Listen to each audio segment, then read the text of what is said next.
આણંદ તાલુકા પંચાયત ભવન ખાતે આણંદ તાલુકા પંચાયતના ઉપપ્રમુખની ખાલી પડેલી જગ્યા માટે ચૂંટણી યોજાઈ હતી, જેમાં ભાજપના નિલેશ પટેલ બિનહરીફ ચૂંટાયેલા જાહેર કરવામાં આવ્યા હતા।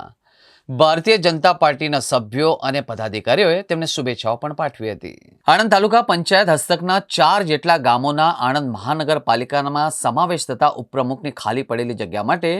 પેટા ચૂંટણી યોજવામાં આવી હતી, જેમાં ઉપપ્રમુખ પદ માટે ભાજપના નિલેશ પટેલ સિવાય અન્ય કોઈ પણ ઉમેદવારી પત્ર રજૂ ન થયા હોવાથી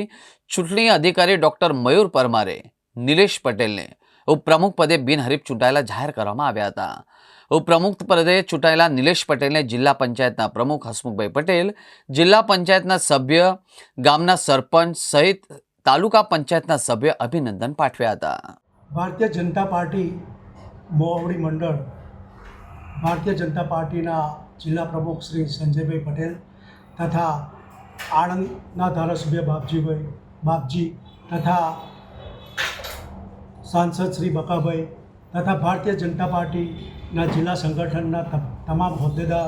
તથા આણંદ તાલુકા સંગઠનના તમામ હોદ્દેદાર તથા તાલુકા પંચાયતના દરેક સભ્યોનો હું મારા દિલથી ખૂબ આભાર માનું છું। જો આજે ઉપપ્રમુખ પદે ચૂંટાયા બાદ જનતાના જે કામો માટે કયા પ્રાધાન્ય આપશો? આણંદ તાલુકાની અંદર 44 ગામ આવેલા છે, એમાંથી 4 ગામ મહાનગરપાલિકામાં ગતાર્યા છે અને એની સીટ ખાલી પડતા જે મને આજે ઉપપ્રમુખ બનવાનો